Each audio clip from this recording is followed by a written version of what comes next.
परिचय। क्या कोई मुझे बता सकता है कि बहुपद क्या होते हैं?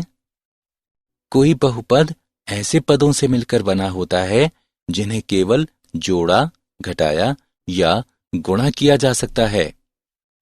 बहुत अच्छे। और एक कोटि वाले बहुपदों को हम क्या कहते हैं? रैखिक बहुपद। और दूसरी कोटि वाले बहुपद को क्या कहते हैं? द्विघातीय बहुपद। बिल्कुल ठीक। क्या आप जानते हैं कि x में कोई दूसरी कोटि का बहुपद x में एक द्विघातीय समीकरण भी कहलाता है? चलिए आज हम द्विघातीय समीकरणों के बारे में सीखेंगे। आइए शुरू करें।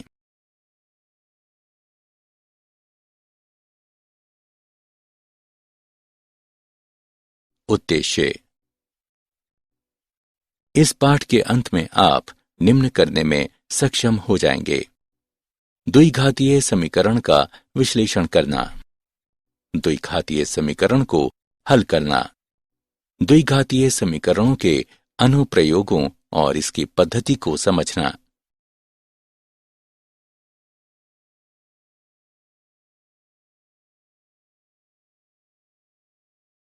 द्विघात समीकरण। द्विघातीय समीकरण क्या हैं? एक द्विघातीय समीकरण का मानक रूप कुछ इस प्रकार का दिखता है। ax वर्ग प्लस bx प्लस c बराबर 0। अक्षर a, b और c गुणांक है। उनके कोई भी मान हो सकते हैं, केवल a का मान 0 नहीं हो सकता। अक्षर x चर या अज्ञात है। आइए एक उदाहरण लें। 2x वर्ग प्लस 5x प्लस 3 बराबर 0। उपरोक्त समीकरण में a बराबर 2, b बराबर 5 और c बराबर 3 है। बीजगणित की आधारभूत प्रमेय से हम निष्कर्ष निकाल सकते हैं कि द्विघातीय समीकरण में दो मूल होते हैं।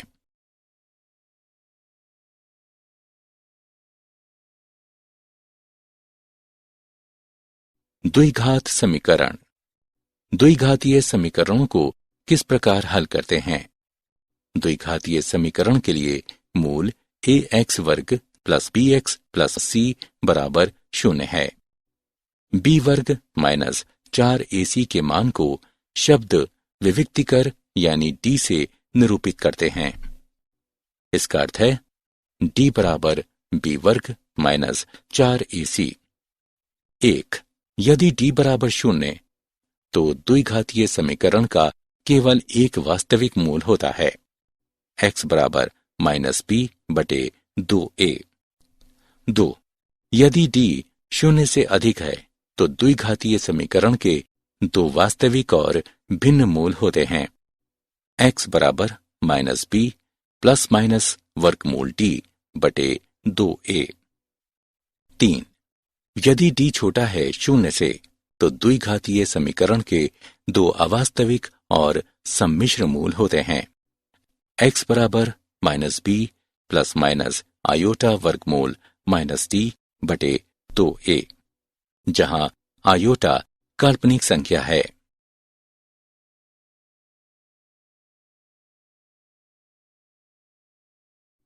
उदाहरण। x के लिए समीकरण को हल करें।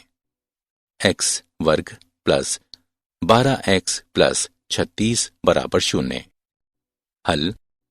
गुणांक है a बराबर 1, b बराबर 12, c बराबर 36, d बराबर b वर्ग माइनस 4ac, d बराबर 12 वर्ग माइनस 4 गुणा 1 गुणा 36 बराबर 0।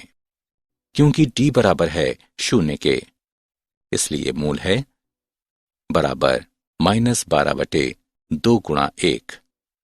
इसे हल करने पर हमें प्राप्त होता है बराबर माइनस 6।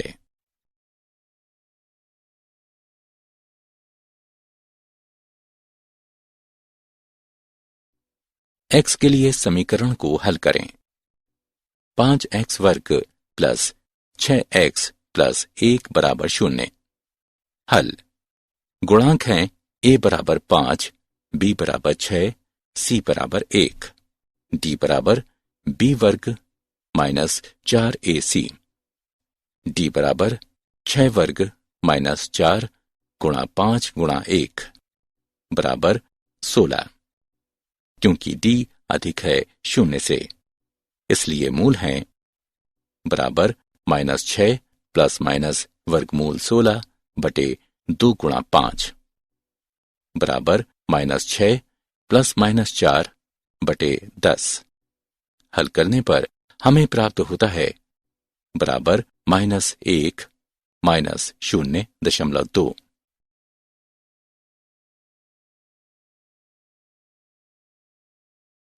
x के लिए समीकरण को हल करें।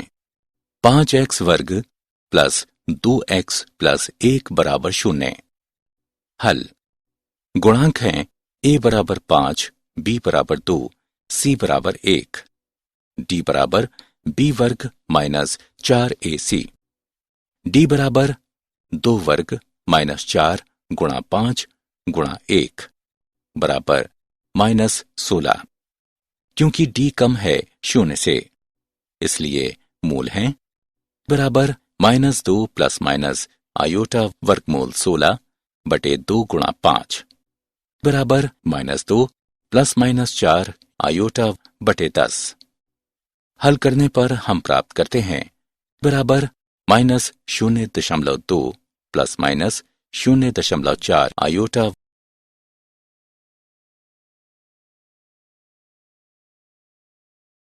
क्या आप जानते हैं भारतीय गणितज्ञ ब्रह्मगुप्त को प्रथम व्यक्ति माना जाता है जिन्होंने द्विघातीय सूत्र का आविष्कार किया। ये वही सूत्र हैं जिसका प्रयोग हम आज करते हैं। द्विघातीय समीकरणों ने न केवल उन कक्षाओं की व्याख्या की जिनमें ग्रह सूर्य के चारों ओर चक्कर लगाते हैं, बल्कि निकटता से उनका अवलोकन करने का एक तरीका भी विकसित किया।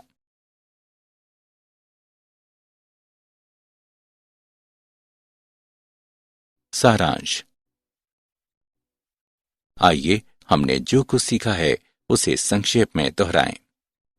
एक द्विघातीय समीकरण का मानक रूप इस तरह दिखता है: ax वर्ग जमा bx जमा c बराबर 0। अक्षर a, b और c गुणांक है। उनके कोई भी मान हो सकते हैं, केवल a का मान 0 नहीं हो सकता। अक्षर x चर या अज्ञात है। द्विघातीय समीकरण के दो मूल होते हैं। b वर्ग माइनस 4ac के मान को शब्द विभक्तिकर यानी d से निरूपित करते हैं।